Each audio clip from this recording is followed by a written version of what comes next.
الحمد للہ رب العالمین والصلاة والسلام علی محمد الامین فاعوذ باللہ من الشیطان الرجیم بسم اللہ الرحمن الرحیم۔ خواتین و حضرات، ہم سورہ نمل کی آیت 45 سے درس کی ابتدا کر رہے ہیں۔ اس سے پیچھے ملکہ بلقیس کا قصہ بیان ہوا۔ اس کا خاتمہ اس مضمون پر ہوا تھا کہ ملکہ پر جب حقائق واضح ہو گئے، اس نے سیدنا سلیمان کو دیکھ لیا، یہ بھی دیکھ لیا کہ اللہ تعالیٰ نے ان پر کیا عنایتیں فرمائی ہیں، ان کی حکمت سے اور ان کے علم سے بھی وہ بہرہ یاب ہوئی، تو اس نے اعتراف کیا کہ میں تو پہلے ہی بڑی حد تک مائل ہو چکی تھی، لیکن اب میں اعلان کرتی ہوں کہ میں نے اپنا وجود پروردگار عالم کے حوالے کر دیا ہے۔ یہ ظاہر ہے کہ بڑی توفیق کی بات تھی، چنانچہ اسی پر عطف کر کے اب فرمایا، لیکن یہ توفیق ہر شخص کو نہیں ملتی۔ یعنی یہ بڑی بات ہے کہ انسان کسی معاشرے میں پیدا ہو، والدین کسی مذہب کے ماننے والے ہوں، انہی کے ہاں پرورش پائے، اس کے پاس دولت اقتدار بھی ہو، اس معاشرے میں ان کو بڑی حیثیت بھی حاصل ہو، اور پھر وہ حق کو قبول کریں۔ یہ جتنی چیزیں ہیں، یہ قبول حق کی وہ رکاوٹیں ہیں جن کو کوئی شخص چاہے تو عذر بنا کے پیش کر سکتا ہے، لیکن اگر وہ ان سب رکاوٹوں کو عبور کر کے یہ کہہ دے کہ اسلمت لرب العالمین، تو یہ بڑی توفیق کی بات ہے۔ لیکن یہ توفیق ہر شخص کو نہیں ملتی۔ میں نے وضاحت کی ہے، یعنی جو ملکہ سبا کو ملی اور تمام تعصبات کو چھوڑ کر وہ خدا کے سامنے سرفکندہ ہو گئی۔ بہت سی چیزیں تھیں جو اس کے لیے بھی تعصبات کی زنجیریں بن سکتی تھیں، لیکن اس نے ان سب کو توڑ دیا اور صاف صاف اعلان کر دیا کہ میں نے سلیمان کی دعوت قبول کر لی ہے۔ سلیمان علیہ السلام نے یہ دعوت اپنے خط میں دی تھی۔ چند مراحل سے گزرنے کے بعد ملکہ نے اس دعوت پر لبیک کہی اور وہ مسلمان ہو گئی۔ لیکن یہ توفیق ہر شخص کو نہیں ملتی، چنانچہ اب مثالیں دی ہیں کہ بعض قومیں وہ بھی رہیں جن کی طرف اللہ کے پیغمبر آئے، ان کے اندر سے اللہ کے پیغمبر اٹھے، لیکن ان کو یہ توفیق نہیں ملی۔ وَلَقَدْ أَرْسَلْنَا إِلَىٰ ثَمُودَ أَخَاهُمْ صَالِحًا أَنِ اعْبُدُوا اللَّهَ فَإِذَا هُمْ فَرِيقَانِ يَخْتَصِمُونَ۔ لیکن یہ توفیق ہر شخص کو نہیں ملتی۔ ہم نے سمود کی طرف ان کے بھائی صالح کو بھی اسی دعوت کے ساتھ بھیجا تھا، یعنی جو دعوت سلیمان نے ملکہ سبا کو دی، یہی دعوت صالح نے اپنی قوم کے سامنے پیش کی تھی۔ یہ سمود کون ہے، اس کی وضاحت اس سے پیچھے بعض صورتوں میں بھی ہو چکی ہے۔ یہاں بھی اس پر میں نے حاشیہ لکھا ہے کہ عرب کی قدیم اقوام میں سے عاد کے بعد یہ دوسری قوم ہے۔ یعنی پرانے زمانے میں عرب میں جو قومیں غیر معمولی اقتدار کی حامل پیدا ہوئیں، جن کو اللہ تعالیٰ نے بڑی حشمت عطا فرمائی، ان میں سب سے پہلے عاد کا ذکر آتا ہے اور پھر انہی کے اخلاف میں سمود کا ذکر آتا ہے۔ عرب کی قدیم اقوام میں سے عاد کے بعد یہ دوسری قوم ہے جس نے غیر معمولی شہرت حاصل کی۔ ان کا مسکن شمالی عرب کا وہ علاقہ ہے جسے الحجر کہا جاتا ہے۔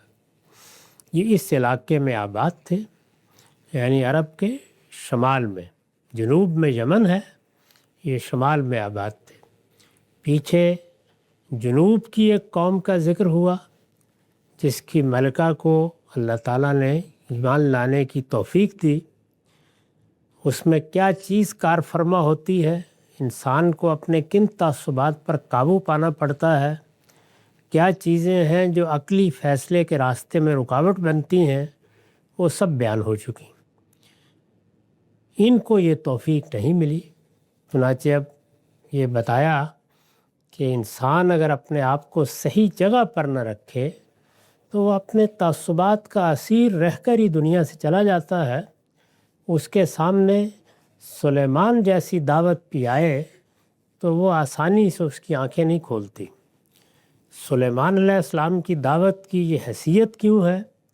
اس لیے کہ دعوت اپنی ذات میں، یعنی دین کی دعوت اپنی ذات میں بڑی اپیل رکھتی ہے، اس لیے کہ وہ فطرت کی آواز ہے، فطرت کے اجمال کو کھولتی ہے، فطرت کے تقاضوں کو بیان کرتی ہے۔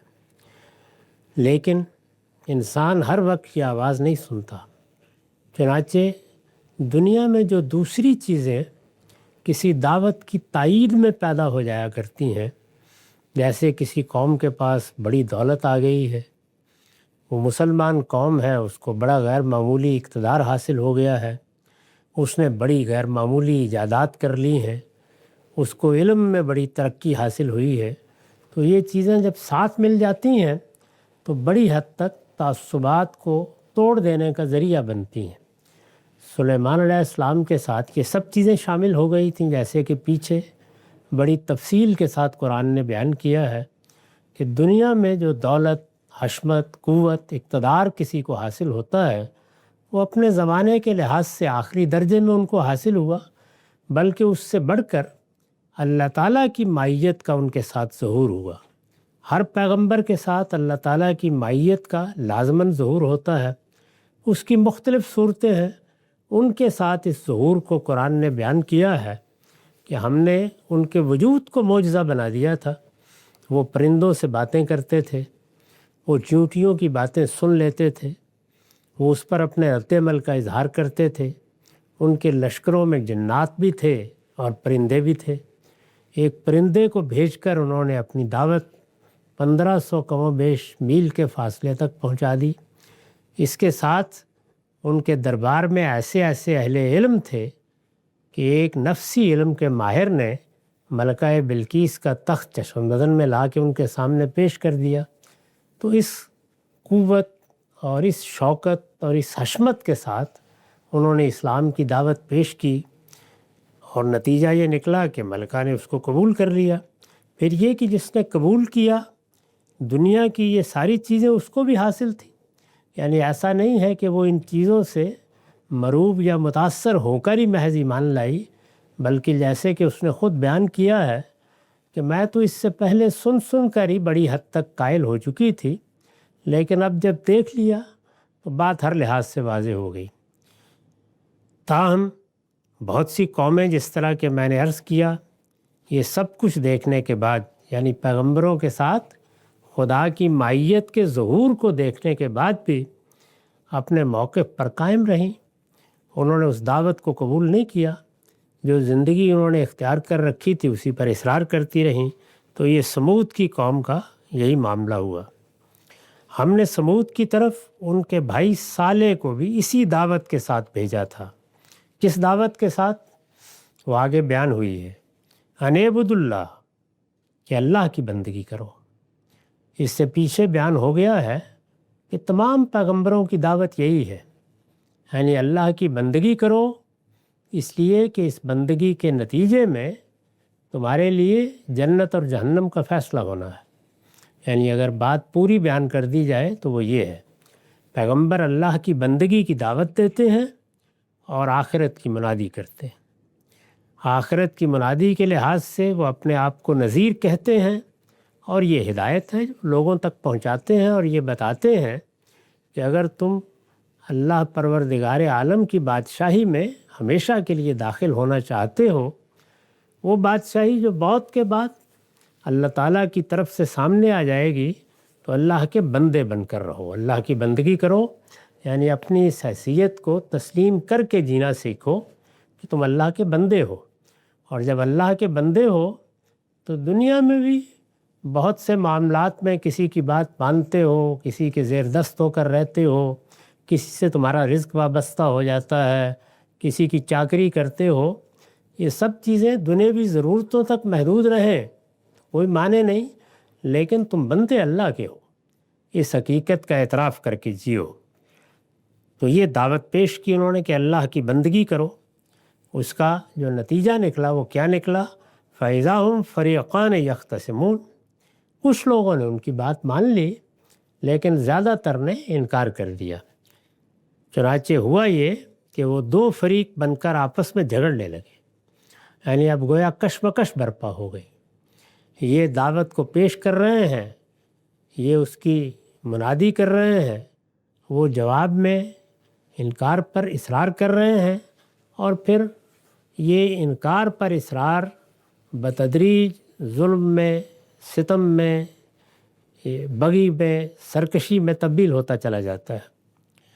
تو یہاں پر بھی ظاہر ہے کہ اسی کو جھگڑے سے یا مجادلے سے تعبیر کیا ہے۔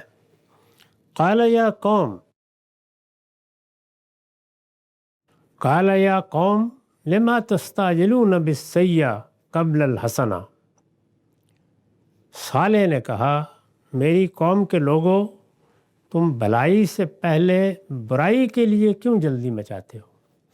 یعنی ظاہر ہے کہ جب دعوت پیش کی گئی تو پہلے مرحلے میں تو دعوت کا جواب اعراض میں ہوتا ہے، کچھ سوالات بھی کر لیتے ہیں، کچھ اپنے اعتراضات پیش کرتے ہیں، یہ سب چیزیں ابتدا میں ہوتی ہیں، جیسے کہ رسالت مآب صلی اللہ علیہ وسلم کے معاملے میں ہوئیں۔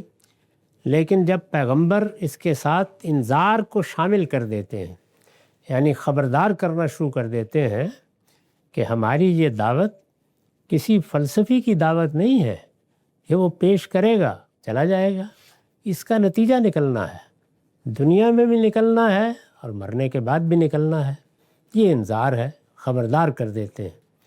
اس کے جواب میں عام طور پر یہ کہا جاتا ہے کہ تم ہمیں جس عذاب سے، جس گرفت سے، جس سزا سے خبردار کر رہے ہو وہ لا کے دکھا دو، پھر دیکھ لیں گے ہم، اس کے لیے جلدی مچاتے ہیں۔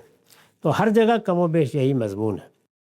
تو اس سے اوپر بیان ہوا تھا کہ لوگ دو فریق ہو گئے، میں نے وضاحت کیا، یعنی ایمان والے اور منکرین جو اس دعوت کی مخالفت میں اٹھ کھڑے ہوئے، یعنی دو فریقوں سے مراد ہے ایمان والوں کا ایک فریق اور اس کے مقابل میں منکرین کا دوسرا فریق۔ پیغمبر نے اس پر انہیں متنبہ کیا۔ صالح نے کہا میری قوم کے لوگوں، تم بھلائی سے پہلے برائی کے لیے کیوں جلدی مچاتے ہو؟ اس کا کیا مطلب ہے؟ یعنی بھلائی سے پہلے برائی، مطلب یہ ہے کہ اللہ سے خیر مانگنے کی بجائے ہونا تو یہ چاہیے کہ انسان زندگی میں بھی، اس کے معاملات میں بھی، اس کے نشیب و فراز میں بھی اللہ سے خیر مانگے، اور اگر کسی موقع پر کسی دعوت حق کا سامنا کرنا پڑ جائے، وہ انسان کو مختلف پہلوؤں سے کرنا ہی پڑتا ہے۔ اللہ تعالیٰ کا بنایا ہوا نظم یہی ہے، اسی اسکیم میں ہم جی رہے ہیں۔ پیغمبر آ جائیں گے، دعوت حق پیش کریں گے، سامنا کرنا پڑے گا۔ خود مسلمان جماعتوں کے اندر اہل حق پیدا ہو جائیں گے، لوگوں کو دین بتائیں گے۔ کوئی قوم، خواہ وہ آج کے مسلمان ہوں یا ماضی کے مسلمان جیسے اہل کتاب ہیں، تو ہر جگہ یہ ہوتا ہے کہ ایمان کے ساتھ کچھ نہ کچھ کفر کی آمیزش ہونا شروع ہو جاتی ہے، اسی طرح توحید کے ساتھ شرک کی آمیزش ہو جاتی ہے۔ لوگ کسی نہ کسی مشرکانہ دعوت سے متاثر ہو کر اس کا پیوند دین کے ساتھ لگانے کی کوشش کرتے ہیں۔ بدعت پیدا کرنا، یہ معلوم ہوتا ہے کہ شیطان کے لیے سب سے آسان کام ہے، وہ دین میں بدعت داخل کرنے کے طرح طرح کے طریقے ڈھونڈ لیتا ہے۔ تو اس طرح سے دین کی حقیقی دعوت، دین کی خالص دعوت، وہ بہت سے مسائل سے دوچار ہو جاتی ہے۔ اس میں بھی ظاہر ہے کہ اللہ تعالیٰ ایسے لوگ پیدا کرتا رہتا ہے، جیسے کہ فرمایا وَلِكُلِّ قَوْمٍ هَادٍ، یعنی ہر قوم کے لیے ہم کچھ نہ کچھ اہتمام کرتے ہیں۔ تو ایک تو ہے کہ پیغمبر بھیج دیا، اور دوسرے یہ ہے کہ خود انسانوں ہی میں سے بعض لوگوں کو توفیق دی کہ وہ دین کا صحیح علم حاصل کریں، اس میں تدبر کر کے، تفقع کر کے بصیرت پیدا کریں، اور پھر لوگوں کو اگر کہیں کفر ہو رہا ہے تو اس پر متنبع کریں، شرک ہو رہا ہے تو اس کے بارے میں خبردار کریں، کوئی بدعت ہے تو اس کے بارے میں ان کو بتائیں۔ تو یہ دعوت تو ہر دور میں کسی نہ کسی صورت میں سامنے آنی ہی ہوتی ہے، چنانچہ یہ جب آ جاتی ہے سامنے تو اس میں بھی آدمی کو کیا کرنا ہے؟ خیر مانگنا ہے، یعنی اللہ تعالیٰ سے دعا کرنی ہے کہ پروردگار میرے لیے جو خیر ہے مجھے اس کو اپنانے اور اس کی طرف لپکنے کی توفیق دے۔ تو اس میں دونوں ہی کام کرنے ہوں گے، عقل کو بیدار رکھنا ہوگا، بات سننے سے گریز نہیں کرنا ہوگا، ہر چیز کو سمجھ کر فیصلہ کرنے کی صحیح کرنی ہوگی، اور اس کے ساتھ اللہ سے خیر مانگنا ہوگا۔ کجا یہ کہ بندہ اپنے لیے بھی اور دوسروں کے لیے بھی بھلائی کے بجائے برائی کا طالب ہو جائے۔ یہ جو عام طور پر استخارے کی دعا ہے وہ کیا ہے؟ خیر مانگنے کی دعا ہے۔ تو ہر معاملے میں ہمیں یہی تعلیم دی گئی ہے کہ ہم اپنے پروردگار سے خیر مانگیں، بھلائی کے طالب ہوں۔ مطلب یہ ہے کہ اللہ سے خیر مانگنے کی بجائے عذاب و نقمت کیوں مانگ رہے ہو؟ یعنی جلدی کس چیز کے لیے مچا رہے ہیں؟ جلدی تو اس چیز کے لیے ہونی چاہیے تھی کہ پروردگار ہم کہیں غلطی نہ کر جائیں۔ یہ تھوڑی سی مہلت ملی ہے، اس میں ایک شخص نے ہمیں آ کے بتایا ہے، ہم اس کی بات سمجھنے سے گریزاں نہ رہیں، ہمیں آگے بڑھ کر توجہ کے ساتھ بات سننے کی توفیق دے، اور پھر ہمارے لیے جو خیر ہے اس کو ہمیں قبول کرنے کی توفیق دے۔ تو یہ رویہ، یہ جذبہ، یہ دعا اگر بندے کے اندر ہو تو اللہ تعالیٰ ہاتھ پکڑ کر اس کو راہ راست پر لے آتا ہے۔ اسی کو ایک وعدے کے طور پر بیان کیا ہے قرآن میں کہ ہم ان لوگوں کو ضرور راہیں دکھاتے ہیں جو ہماری راہ میں جدوجہد کرتے ہیں۔ یہ دیکھ لیجئے کہ بالعموم، اور تجربہ کر کے دیکھ لیجئے، بالعموم انسان اسی وقت تک حق سے محروم رہتا ہے جب تک وہ اپنے رویے کی اصلاح نہیں کرتا۔ یعنی اس میں بنیادی چیز وہی رویہ ہے۔ رویہ اگر خیر کی طلب کا ہے، رویہ اگر صحیح بات کی طرف بغیر کسی امتیاز کے لپکنے کا ہے، رویے میں اگر جہالت نہیں ہے، صفاحت نہیں ہے، اگر دوسروں پر الزام لگا کے گریز کی راہیں تلاش کرنے کے داعیات نہیں ہیں، تو جلد یا بدیر اللہ تعالیٰ وہ خیر عطا فرما دیتے ہیں۔ اس لیے کہ اس دنیا میں اللہ تعالیٰ نے خیر ہی کے لیے بندوں کا انتخاب کیا ہے۔ یہی وجہ ہے کہ جو دعا ہمیں سکھائی گئی ہے، جو ہم نماز میں کرتے ہیں، اہدنا الصراط المستقیم، یہ دعا کبھی رد ہوتی ہی نہیں، بشرطے کہ آدمی دل سے یہ دعا کرے اور رکاوٹ نہ پیدا ہونے دے۔ یہی وجہ ہے کہ یہ تعلیم دی گئی ہے کہ کسے باشد، کوئی بھی آپ کے سامنے کوئی بات رکھتا ہے، وہ عامی ہے، وہ عارف ہے، بات کو دلیل کی بنیاد پر رد کرے، دلیل کی بنیاد پر قبول کرے۔ یہ ایک مرتبہ اپنے آپ کی تربیت کر لی جائے تو اس کے بعد پھر اللہ تعالیٰ کی توفیق رہتی ہے۔ تو یہ توفیق زیر بحث ہے اس پیرے میں۔ تو فرمایا کہ میری قوم کے لوگوں، تم بھلائی سے پہلے برائی کے لیے کیوں جلدی مچاتے ہو؟ میں نے لکھا ہے اس کے لیے اصل میں حسنہ اور سیئہ کے الفاظ آئے ہیں، یعنی بھلائی کے لیے جو لفظ اصل میں استعمال ہوا ہے وہ ہے الحسنہ، اور برائی کے لیے السیئہ۔ عربی زبان میں یہ اس طرح کے مفاہیم کے لیے بھی آتے ہیں، یعنی ایک تو بھلائی اور برائی وہ ہے جو اخلاقی لحاظ سے ہوتی ہے، جیسے آپ نے سچ بولا تو یہ بھلائی ہے، جھوٹ بولا تو یہ برائی ہے۔ تو عربی زبان میں کوئی مصیبت اپنے لیے مول لے لی تو اس کو بھی سیئہ کہتے ہیں، اور اللہ کی کسی نعمت کی طرف لپکے، کسی خیر کی طرف لپکے، اللہ نے کوئی کرم فرمایا، علم دیا، دولت دی، کوئی اور چیز دی، تو یہ بھی حسنہ ہے۔ بالکل اسی طرح خیر اور شر کے الفاظ بھی انہی دونوں پہلوؤں سے استعمال ہوتے ہیں، یعنی عربی زبان میں یہ استعمال بہت عام ہے، ہمارے یہاں اردو میں اس طرح استعمال نہیں ہوتے، تو یہاں یہ اس دوسرے مفہوم میں استعمال ہوئے۔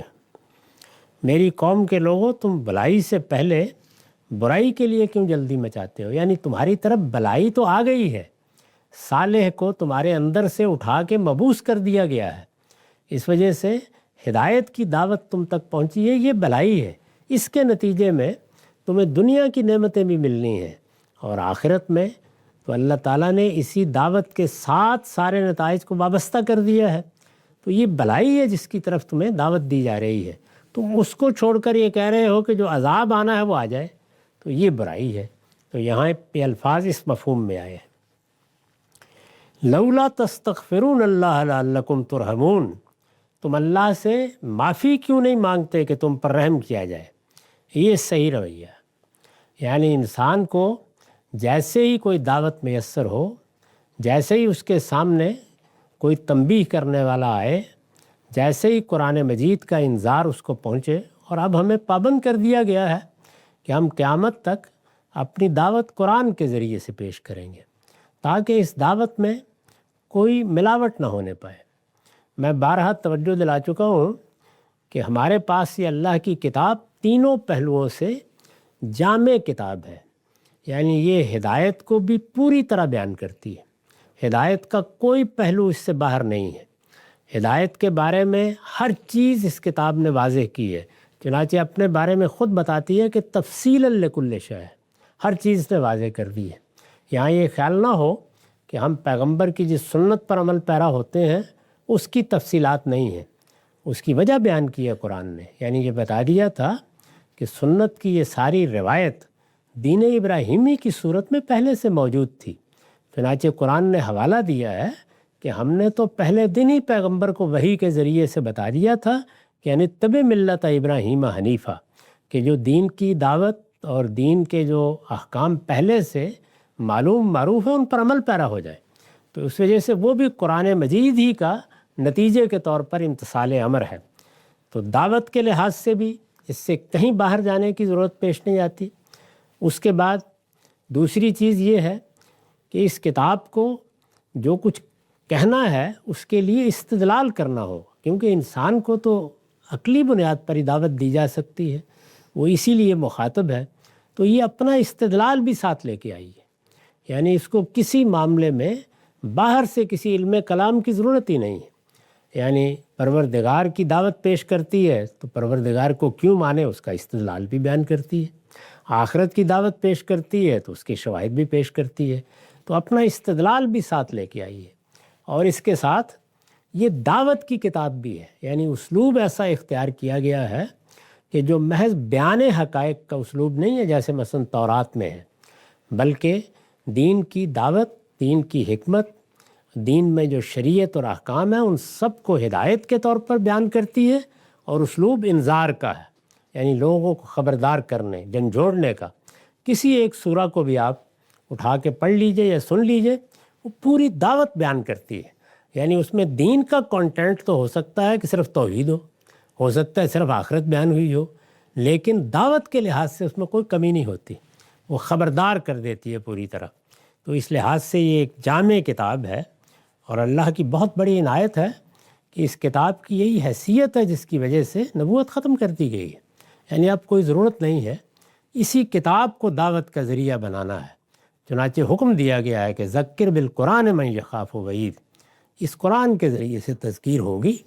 اب کسی کو کوئی دعوتی لٹریچر پیدا کرنے یا قصے سنانے یا کہانیاں بیان کرنے کی ضرورت نہیں ہے، تاریخ کی جن چیزوں سے سبق لینا ہے وہ بھی اس نے بیان کر دی ہیں، اور دعوت بھی پوری کی پوری بیان کر دی ہے۔ یہ قرآن مجید کی وہ حیثیت ہے جو ہمارے ہاں فراموش ہو گئی، یعنی ہم کسی ایک پہلو سے بھی قرآن کو اس طرح نہیں دیکھتے، ہدایت کی آخری حجت کی حیثیت سے نہیں دیکھتے، اسی طرح دعوت کے لیے اس کا استعمال ہی کم و بیش ہم نے متروک کر دیا ہے، اس کے لیے قصے، کہانیاں اور خاص طرح کا لٹریچر ہے جس کو ہم سمجھتے ہیں کہ وہ دعوت کا ذریعہ بنے گا، اور واعظ حضرات جس طرح کی باتیں کرتے ہیں، قصہ گو جس طرح کی باتیں کرتے ہیں، اور استدلال کے لیے کبھی ہم منطق یونان کی طرف توجہ دلاتے ہیں، کبھی مغربی افکار کی طرف، اس کو کسی چیز کی ضرورت نہیں ہے، یہ اپنی ذات میں ایک پوری دعوت اور پورا پیغام ہے۔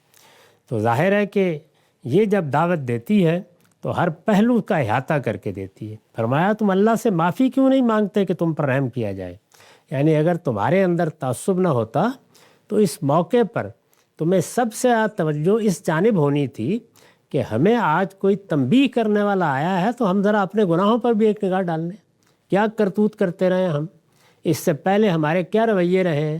وہ چیز تو ایسی نہیں ہے جس کے لیے کسی داعی کی ضرورت ہو۔